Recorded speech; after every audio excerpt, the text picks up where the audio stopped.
Here are my 2026 CrossFit predictions. I really don't want to make some of these. Some of these predictions I just know are so bad, but I can't help it. I can't help but make them. All right, we'll start off easy with prediction that I don't think is that crazy, and that is CrossFit's going to grow more this year than it has in the past 5 years with people in their 20s. People in their 20s right now are kind of going through a little bit of an identity shift, I think, from what they've been in the past. They're kind of shifting more towards being a little bit more like holistic, a little bit more off the phones, off the social media. There's just a shift going on that I can kind of feel, and I think that's going to kind of lead some of this group towards CrossFit. One of the reasons I think that's going to happen is because they're going to shift away from the like flexing in the mirror at the bodybuilding gym and kind of start to shift more towards performance-based and holistic health longevity-based training, which is CrossFit. And I think that progression of the 20 to 30-year-old group that we have right now is going to kind of lead them towards CrossFit. My second prediction for 2026 is that we will continue to see the slow march toward death that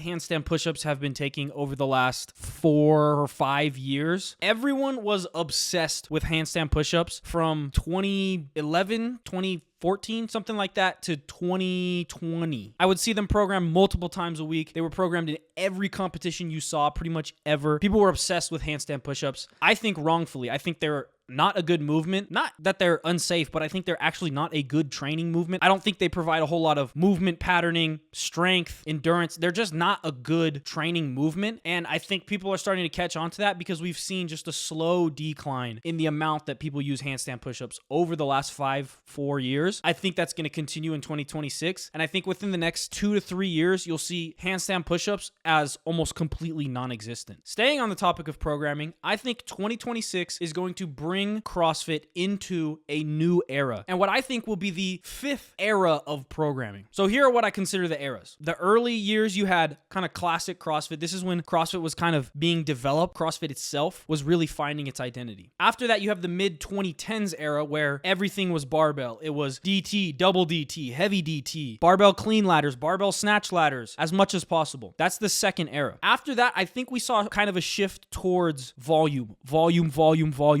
If you look at the programming from 2020, if you look at the programming from 2021, the volume was insane. Like, you could tell we just got to a point where the barbells were still there, but kind of pushed to the wayside a little bit. And the theme almost of that year was just straight volume.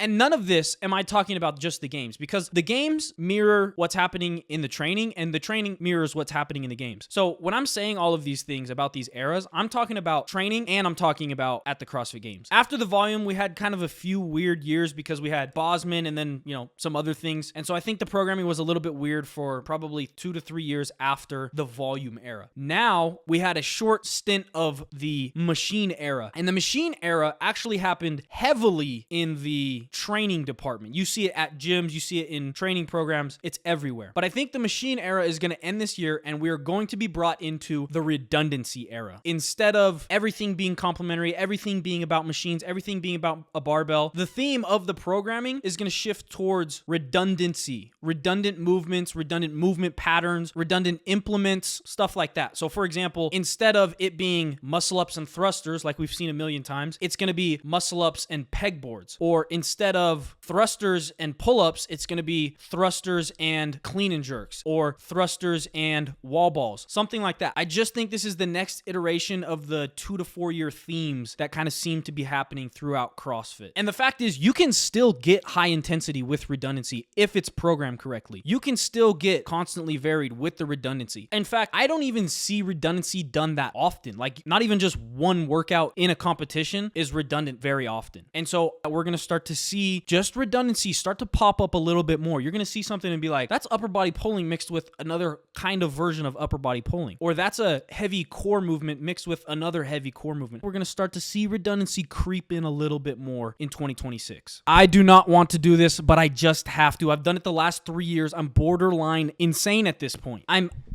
almost the definition of insanity at this point. But I have to do it. Justin Medeiros is going to win the 2026 CrossFit Games. I've said this the last 3 years in a row, and I've been wrong, and I'm making the prediction again. I have to do it. I'm convinced again. You know what? In fact, I'm going to put some money on it this time. The first person to comment, I will take that bet. If Justin Medeiros does not win the 2026 CrossFit Games, I will Venmo you $50. What a dumb take.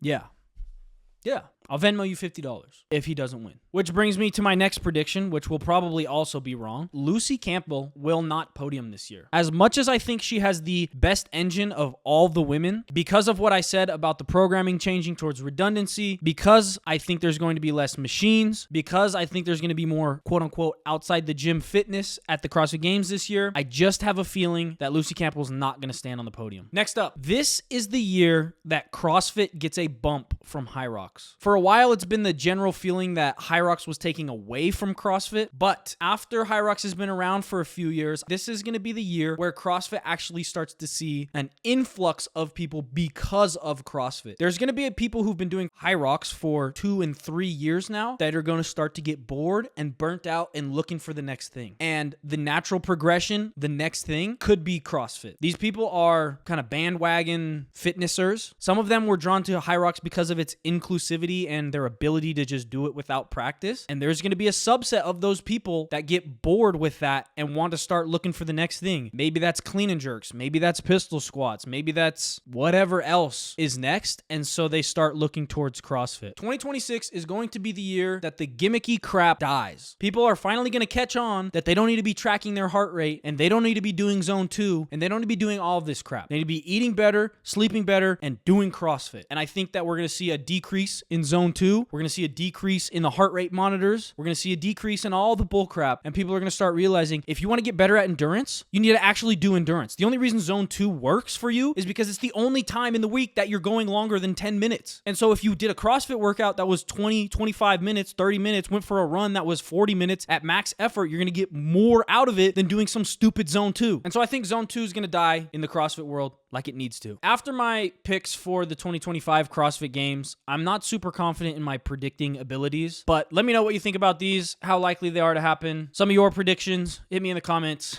Peace.